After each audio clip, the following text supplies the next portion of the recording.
사람은 고난을 당해도 어느 정도까지는 그것을 견뎌내고 이겨낼 수 있는 힘을 하나님이 주셨습니다.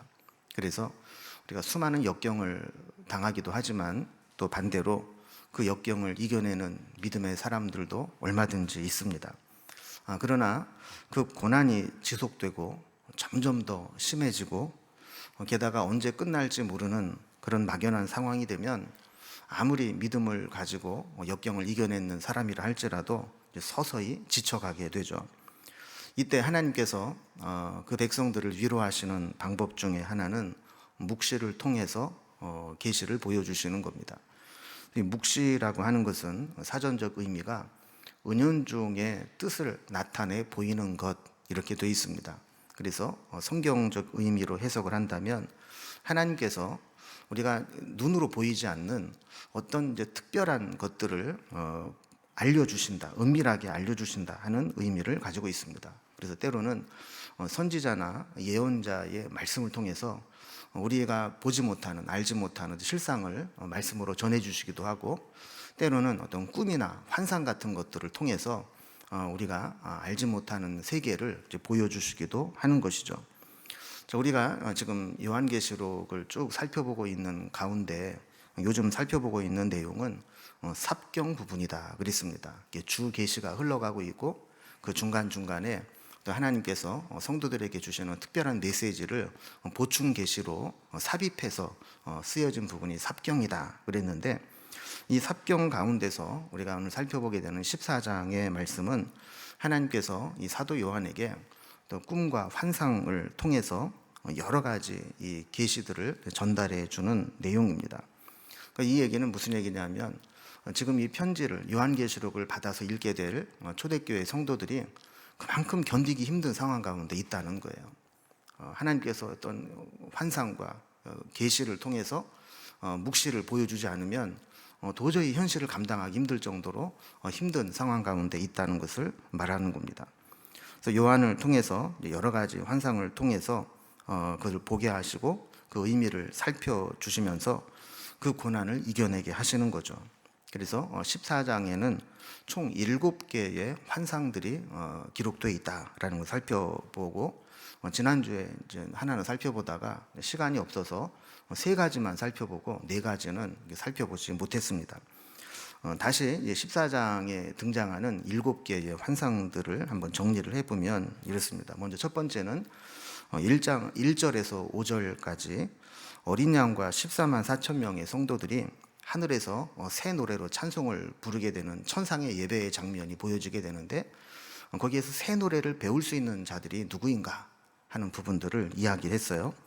그 다음에 이제 새 천사가 하나씩 지나가면서 메시지를 주게 되는데, 이 첫 번째 천사는 6절과 7절에서 영원한 복음을 가지고 있다 그러면서 심판의 시간이 이르렀다, 하나님의 때가 이르렀다라는 것을 이제 알려주었고, 두 번째 천사는 무너졌도다 큰 성 바벨론이여 하면서 이 믿음의 사람들을 박해하고 고통을 주었던 이 세상의 나라들이 이미 심판을 받았다 하는 내용을 전했습니다.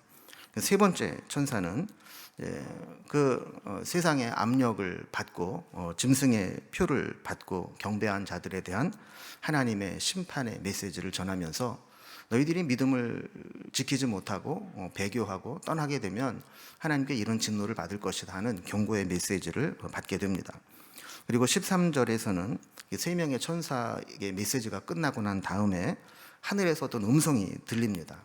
근데 이것은 이제 적극적으로 그럼에도 불구하고 수많은 사람들이 배교하고 믿음을 떠나지만 끝까지 하나님을 믿는 자, 믿음을 지킨 자들에게는 하나님께서 복을 주실 것이다, 이런 말씀이 전해져 있고요. 이 메시지가 끝나고 나면 2개의 추수 사건이 일어나게 됩니다.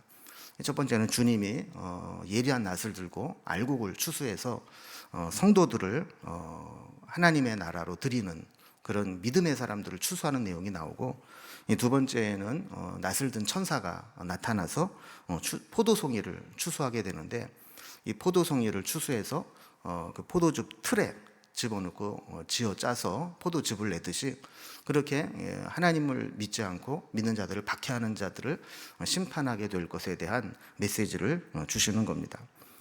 다시 한번 정리를 좀 해보면 먼저 첫 번째 환상이 어린 양과 14만 4천 명의 찬양, 하늘의 천상의 예배의 모습이 있었다 그랬습니다. 자, 믿음을 지키는 성도들조차도 짐승의 표를 받으면서 배교를 강요받는 그런 이제 힘든 상황 가운데서 하나님은 이제 천상의 예배를 보여주시는 거예요. 짐승의 표를 받지 않은 14만 4천 명 구원받은 백성들이 이마에 어린 양과 그 아버지의 이름을 쓰고 하나님 앞에 찬양을 올려드린다는 거죠. 그러면서 이 찬양을 부를 수 있는 자격이 어떤 자들이냐 이것들을 말씀해 주면서 이제 성도들이 이런 고난 가운데 있지만 우리가 곧 이 고난이 끝나고 나면 하나님 나라에서 이런 엄청난 예배를 드리게 되고 하나님께 찬양을 올려드리게 될 것이다. 이 환상을 보면서 이 힘든 시기를 이겨내고 영적 싸움에서 포기하거나 지지 말아라 하는 이제 격려의 말씀을 주시는 겁니다. 두 번째 이제 천사들이 나타나는데 이 첫 번째 천사는 영원한 복음을 가지고 날아가면서 하나님의 심판의 때가 이르렀다라고 선포했다 그랬습니다. 하나님의 심판이 이제 곧 임하게 되기 때문에 조금만 더 참으면 된다는 거예요. 그래서 성도들이 구원받을 시간이 얼마 남지 않았기 때문에 지금 이 시간을 이겨내지 못하고 포기하면 너무 안타까운 거 아니겠어요? 우리가 종종 그런 데 있잖아요. 옛날에는 버스 시간이 이렇게 안 나오니까 이게 막차가 지나갔는지 안 나갔는지 모르고 이제 기다리다가 막차 지나갔나 보다 하고 택시를 딱 잡아 탔는데 뒤에 보니까 버스가 딱 오는 거예요. 그러니까 얼마나 억울해요. 그러니까 이제 믿음의 싸움도 마찬가지라는 겁니다. 잘 싸우고 견디고 있다가 뭐 겨우 막 버티다가 모르겠다 하고 막 포기했는데 하나님의 심판의 때가 이르면 얼마나 안타까워요. 그러니까 심판의 때가 이제 곧 이르렀으니까 조금만 더 참아라 하는 이제 격려의 메시지죠. 그다음에 두 번째 천사의 모습이 이제 8절에 나오게 됩니다. 이 두 번째 천사가 전한 메시지는 무너졌도다 무너졌도다 큰 성 바벨론이요. 그러면서 성도들을 핍박하고 힘들게 했던 바벨론이 이미 무너졌다는 거예요. 그러니까 제가 그 헬라적 히브리적 문법에 대한 말씀을 드렸죠. 아직 그 바벨론 로마가 망하지 않았지만 이렇게 무너졌도다라고 과거형을 쓴 것은 두 가지 의미가 있다고 그랬죠. 하나는 확정적 미래, 또 하나는 강한 의지. 하나님의 강한 의지 속에 바벨론 로마 제국은 반드시 멸망하게 하실 것이기 때문에 아직 존재하고 있지만 그 큰 성 바벨론 로마는 무너졌도다, 과거형으로 썼다 그랬습니다. 자, 그러니까 지금 하나님의 백성들을 고통 가운데 몰아넣고 계속 박해하고 압박하고 있는 세력들이 있다 할지라도 그들은 이미 하나님의 시간표 속에서 멸망당하고 무너져 내린 것이기 때문에 그들을 두려워하거나 굴복하지 말아라 하는 메시지를 준 겁니다. 그리고 이제 오늘부터 이제 살펴보게 될 내용은 이제 세 번째 천사의 이야기부터입니다. 세 번째 천사의 환상이 9절부터 12절에 나오게 됩니다. 세 번째 천사가 전한 메시지는 지금 당장 고난과 핍박이 힘들다고 해서 믿음을 저버리고 세상과 타협하는 자들에 대한 하나님의 심판을 경고하고 있습니다. 그래서 9절부터 11절까지 말씀을 보면 긴 메시지가 전해지고 있는데 한번 다시 보겠습니다. 자, 또 다른 천사 곧 셋째가 그 뒤를 따라 큰 음성으로 이르되 만일 누구든지 짐승과 그의 우상에게 경배하고 이마에나 손에 표를 받으면 그도 하나님의 진노의 포도주를 마시리니 그 진노의 잔에 섞인 것이 없이 부은 포도주라. 거룩한 천사들 앞과 어린 양 앞에서 불과 유황으로 고난을 받으리니 그 고난의 연기가 세세토록 올라가리로다. 짐승과 그의 우상에게 경배하고 그의 이름표를 받는 자는 누구든지 밤낮 쉼을 얻지 못하리라 하더라 그랬습니다. 우리가 지난번 13장에서 이미 살펴보았듯이 하늘에서 쫓겨난 용이 이 땅에 내려와서 이 바다와 땅에서 짐승들을 불러냈죠. 그리고 그 짐승들을 대리자로 세워서 성도들과 영적 전쟁을 시작했습니다. 그래서 이 짐승들은 때로는 세상의 권력을 가지고 때로는 기적을 행하면서 미혹하는 힘으로 하나님을 떠나 믿음에서 배교해서 짐승의 표를 받으라, 이렇게 성도들을 강요하고 박해를 해왔습니다. 이때 믿음을 지키는 것이 힘들어서 만약에 편하게 살려고 세상과 타협하고 짐승의 표를 받는 것과 같이 이 악한 영이 원하는 대로 이렇게 살아가게 된다면 어떻게 될 것인가, 여기에 대한 경고의 메시지를 주는 겁니다. 만약에 짐승의 진노를 피하기 위해서 짐승의 표를 받는 사람들이 있다면 그 사람은 하나님의 진노의 포도주를 마시게 될 것이다 하는 겁니다. 그런데 하나님이 내리는 진노의 포도주는 잔에 섞인 것이 없는 포도주다 그랬어요. 이게 무슨 얘기냐면, 여러분, 이게 보통 술이 독하면 거기에 물을 희석해서 약하게 마시지 않습니까?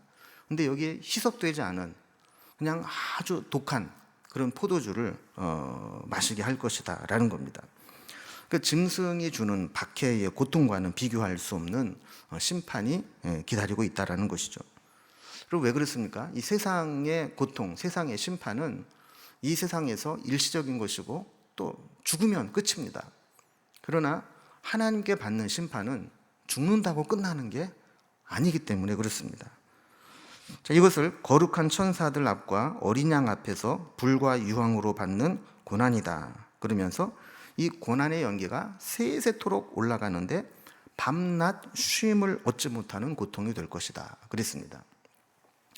여러분, 우리가 그러면 안 되지만 어떨 때 이렇게 막 몸이 아파서 밤새도록 끙끙 앓을 때가 있어요.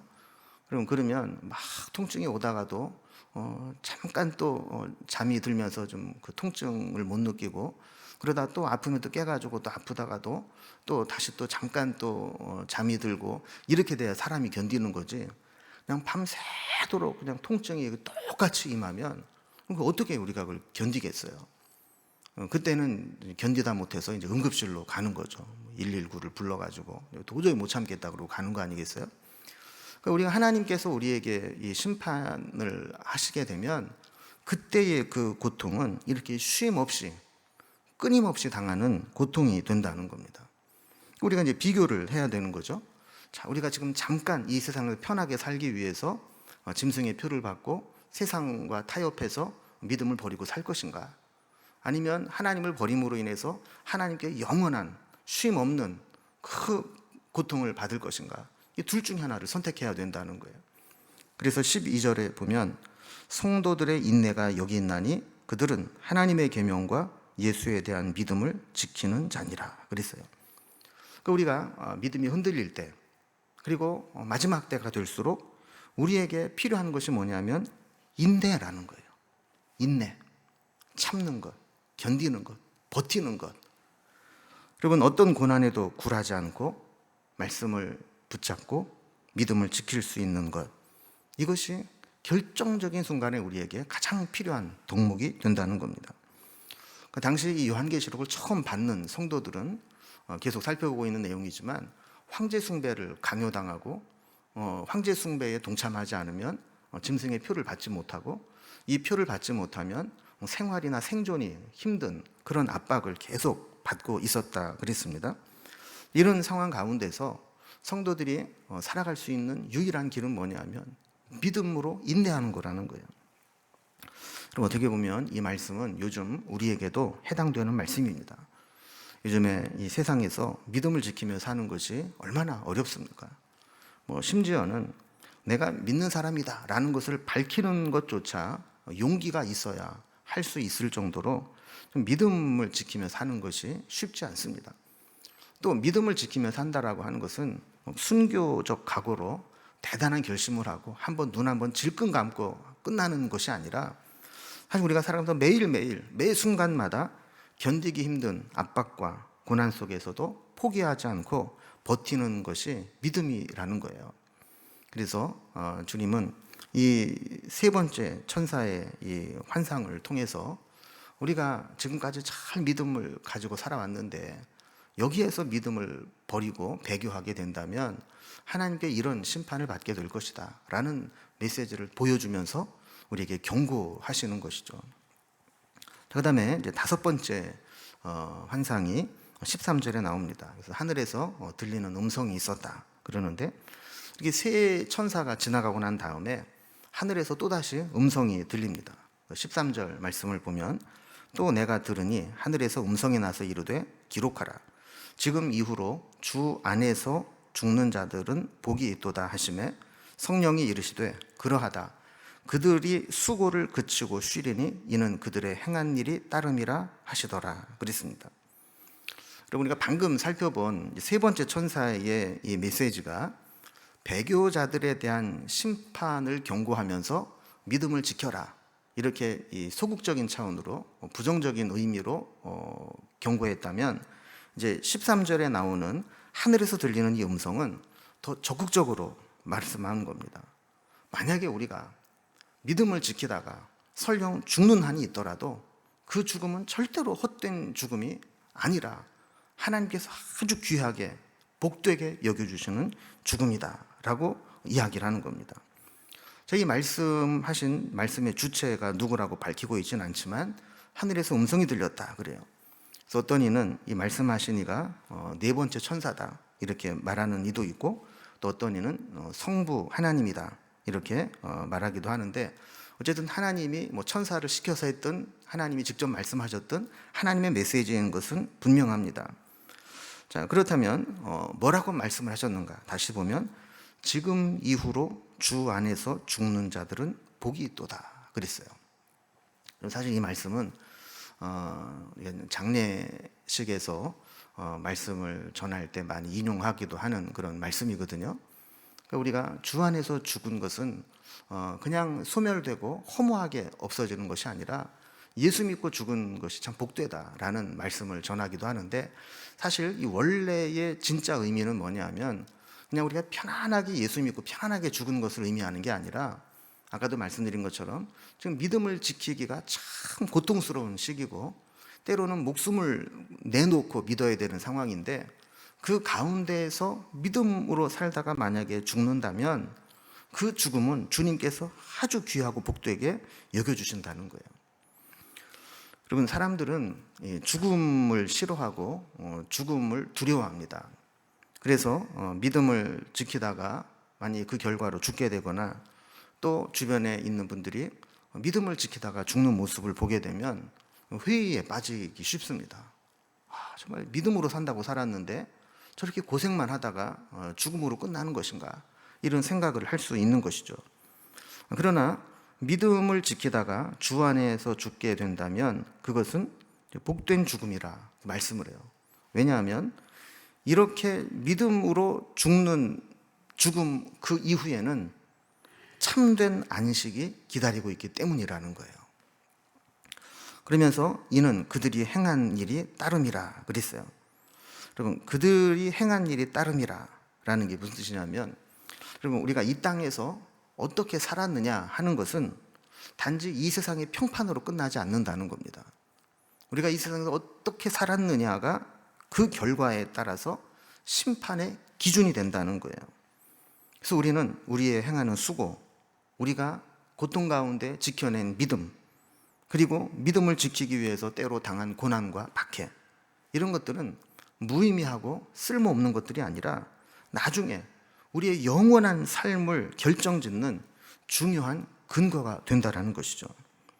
그래서 이 말씀을 주시면서 기록하라 그랬어요. 여러분, 사실 이 요한계시록 전체는 하나님께서 요한을 부르시면서 이것을 다 기록해서 교회에 보내라 이렇게 말씀하신 내용이에요. 그런데 새삼스럽게 또 기록하라 라고 말씀하신 것은 중요한 이야기를 하니까 놓치지 말고 반드시 기록해라 라고 주의를 환기시키면서 강조하는 표현입니다. 여러분, 게다가 이 말씀이 선포되니까 성령님께서 그러하다라고 화답까지 해주십니다. 이게 얼마나 중요한 내용이라는 거예요. 매우 중요한 이야기라는 거죠. 여러분, 우리가 환난을 당하고 고난을 당할 때 믿음을 지킴으로 인해서 만약에 이것이 최악의 경우에 이 세상에서 죽음으로 끝난다고 할 때 흔들리지 말아야 된다는 겁니다. 사도 바울은 빌립보서 1장 23절 24절에서 이렇게 고백을 했습니다. 내가 그 둘 사이에 끼었으니 차라리 세상을 떠나서 그리스도와 함께 있는 것이 훨씬 더 좋은 일이라. 그렇게 하고 싶으나 내가 육신으로 있는 것이 너희를 위하여 더 유익하리라 그랬어요. 이게 무슨 얘기냐면 바울이 지금 둘 사이에 끼었다 그랬어요.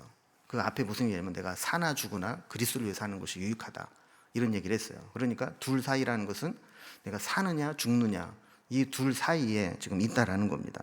그런데 바울은 개인적으로는 빨리 죽어서 세상을 떠나 그리스도와 함께 있는 것이 나를 위해서는 훨씬 더 유익한 것을 내가 알고 있다는 거예요. 그런데 내가 왜 지금 살아있느냐? 내가 살아서 이 편지를 받는 빌립보 교인들과 다른 성도들을 위해서 내가 할 일이 있고 그들에게 메시지를 전하고 말씀을 전하면서 그들을 유익하게 하는 사명이 남아있기 때문에 내가 있는 것이지, 내 개인적으로만 따진다면 나는 지금 죽어서 빨리 그리스도에게로 가는 것이 나에게는 훨씬 더 유익하다, 이렇게 고백을 하는 것이죠. 여러분, 이 비밀을 안다면 우리는 죽음이 무의미하지 않다는 것을 알게 됩니다. 만약에 내가 믿음으로 죽음에 이르게 된다면 우리는 최악의 경우에 죽어도 어디 가요? 분당 위에 천당을 가잖아요. 그러니까 우리는 최악의 경우에 최고로 잘못돼서 죽어도 천국에 가는 존재이기 때문에 믿음을 지키면서 어떤 희생과 고난이 오더라도 그것은 절대로 무의미한 게 아니라는 겁니다. 그래서 이 말씀을 전해주시고 난 다음에 이제 여섯 번째 환상은, 여섯 번째, 일곱 번째 두 개의 환상이 추수에 대한 이야기입니다. 첫 번째 추수가 인자의 알곡 추수. 그래서 추수하는 주체는 예수님이시고 추수하는 대상은 알곡을 추수하시는 내용이 나오게 됩니다. 자, 이게 첫 번째 알곡을 추수하시는 이 주님의 모습은, 주님이 이 주의 백성들을 하나도 남김없이 추수해서 천국으로 인도해 내신다 하는 의미이고, 이제 좀 이따가 살펴볼 두 번째 이 추수는 천사가 이 포도를 추수해서 포도주 틀에 던져서 짜듯이 이 배교자와 박해자들을 심판하실 것이다 라는 내용입니다. 그러니까 추수는 똑같은 추수인데 알곡을 추수하는 첫 번째 추수는 믿음을 지킨 성도들을 하나님이 천국에 드리는 추수이고, 두 번째 천사가 하는 포도의 추수는 배교자들, 핍박자들, 박해자들을 심판하시는 추수라는 거예요. 먼저 첫 번째 추수를 살펴봅니다. 이 추수를 집행하는 주님의 모습이 14절에 나옵니다. 또 내가 보니 흰 구름이 있고 구름 위에 인자와 같은 이가 앉으셨는데 그 머리에는 금 면류관이 있고 그 손에는 예리한 낫을 가졌더라 그랬습니다. 여러분, 흰 구름과 구름 위에 앉으신 인자 같으신 이가 있다. 그래서 신성을 나타내는 것이죠. 또 머리에는 금 면류관이 있다. 그럼 이게 누구를 가리키는 거겠어요? 예수님을 말씀하는 거죠. 근데 이 예수님이 손에 예리한 낫을 가지고 있다 그랬어요. 저는 예리한 낫을 보면 옛날 성경을 읽으면서 옛날 번역에는 이게 뭐라고 되냐면 이한 낫 이렇게 되어 있어요. 그래서 이한 낫이 뭔가 모르고 그냥 읽었는데 이 개정개혁 성경에는 이거를 잘 번역을 해놨어요. 이한 낫이 뭐냐면 예리한 낫이라는 거예요. 영어 성경에는 샤프라고 되어 있어요. 날카로운, 예리한. 그래서 이 날카로운 이 낫이라고 이제 번역을 해놨는데, 이 낫은 추수하는 도구죠. 그리고 하나님의 심판을 집행하는 도구로 등장합니다. 그런데 그냥 낫이 아니고, 무딘 낫이 아니고 아주 예리한 날카로운 낫이다 하는 것은 하나님의 심판은 신속하게 이루어지고 또 완전하게 이루어질 것을 의미하는 겁니다. 그래서 예수님이 이렇게 낫을 들고 딱 등장을 하시는데, 또 다른 천사가 성전으로부터 나와서 주님께 큰 소리로 아뢰입니다. 그래서 15절을 보면 큰 음성으로 외쳐 이르되 당신의 낫을 휘둘러 거두소서, 땅의 곡식이 다 익어 거둘 때가 이르렀음이니이다 그랬어요. 천사가 이 주님께 추수할 것을 요청하게 되는데, 그 이유가 뭐냐면 땅의 곡식이 다 익어서 거둘 때가 이르렀다는 거예요. 그러면 땅의 곡식이 다 익었다는 것은 무엇을 말하는 걸까요? 이제 크게 두 가지 의미로 살펴볼 수 있는데, 첫 번째는 하나님이 구원하기로 작정한 이들이 충분히 연단을 견디고 구원받을 만한 믿음이 증명되었다는 겁니다. 그러니까 더 이상 연단을 하는 것은 의미가 없고 그들은 충분히 고난 가운데서도 구원받을 만한 믿음을 증명해냈다는 거예요. 그리고 또 하나의 의미는, 여러분, 이 추수는, 농사는 모든 농사가 다 그렇듯이 시간이 중요하지 않습니까? 추수할 때를 놓쳐버리면 어떻게 될까요? 추수하는 시간이 지나가 버리면 뭐 비가 오거나 눈이 오거나 얼어버리거나 그러면 그냥 농사가 그냥 끝나버리는 거예요. 그러니까 지금까지의 이 고난과 연단을 구원받을 백성들이 잘 견뎌냈는데, 만약에 여기서 더 지나가게 되면 그들은 믿음을 지키지 못하고 쓰러질 수도 있다는 것을 의미하는 거예요.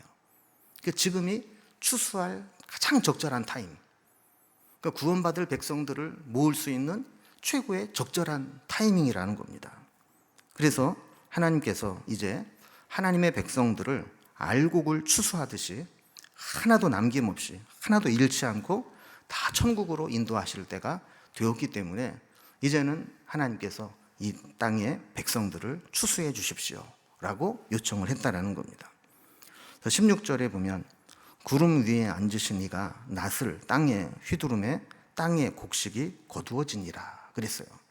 그 말씀대로 이제 구원받은 백성들이 다 하나님께서 알곡을 들여서 천국에 드리듯이 그렇게 구원받았다는 겁니다.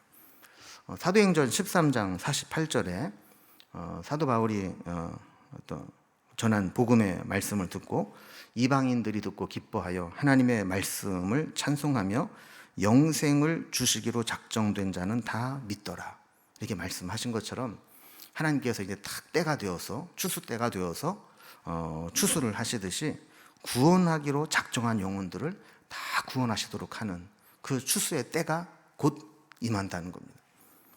자, 이제 두 번째 추수, 마지막 14장 삽경의 마지막 환상이면서 이 두 번째 추수, 천사가 이 포도를 추수하는 내용이 마지막에 나옵니다.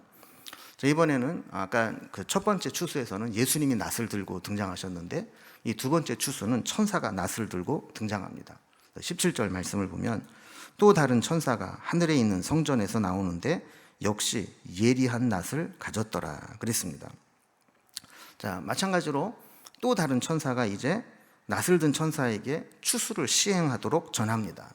18절 말씀을 보면 또 불을 다스리는 다른 천사가 제단으로부터 나와 예리한 낫 가진 자를 향하여 큰 음성으로 불러 이르되 내 예리한 낫을 휘둘러 땅에 포도송이를 거두라, 그 포도가 익었느니라 하더라 그랬습니다.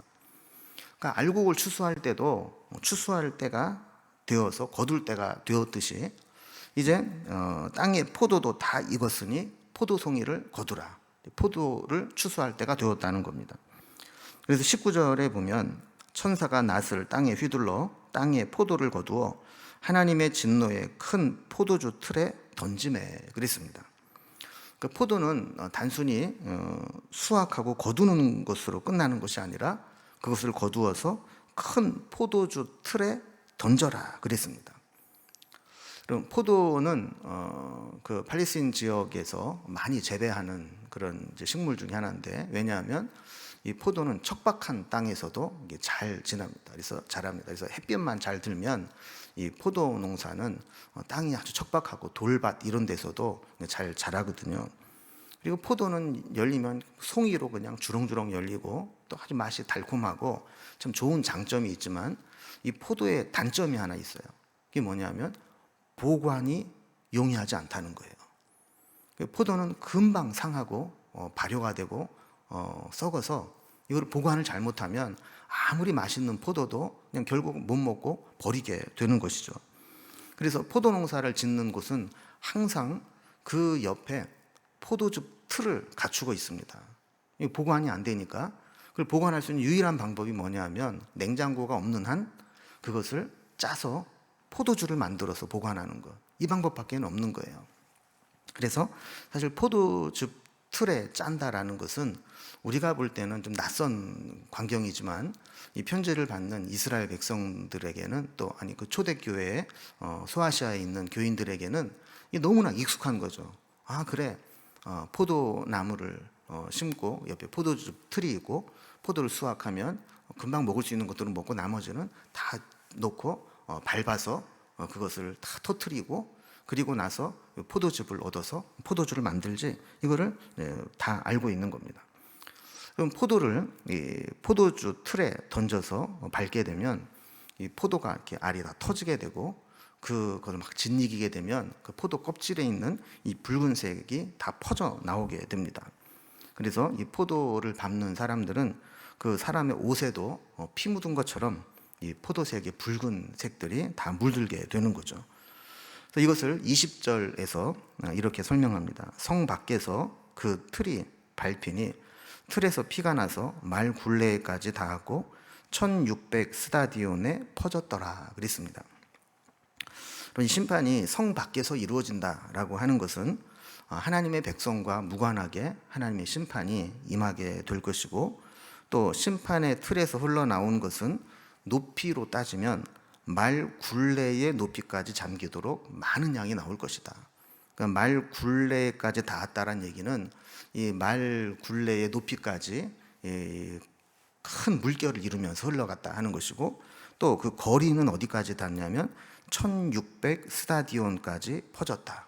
이렇게 멀리까지 퍼졌다 그랬어요. 근데 이 1600 스타디온도 미터법으로 환산하면 320km 정도 되는데, 우리가 알다시피 요한계시록은 단순히 어떤 그 거리를 말하는 게 아니라 이게 상징적인 의미가 있다 그랬어요. 그럼 1600이라는 게 무슨 의미가 있느냐? 여러분, 요한계시록에 나오는 숫자들은 다 의미와 상징이 있다고 그랬죠. 하나님의 숫자는 3입니다. 성부, 성자, 성령. 그래서 그리고 이 땅의 숫자는 4입니다. 동서남북해서. 그리고 4에다가 많다, 가득 찼다라는 것을 나타내는 게 10이에요. 그 4에다 10을 곱하면 40이 되죠. 그런데 그것을 제곱을 했어요. 40 곱하기 40 그러면 얼마가 되죠? 1600이 되는 거예요.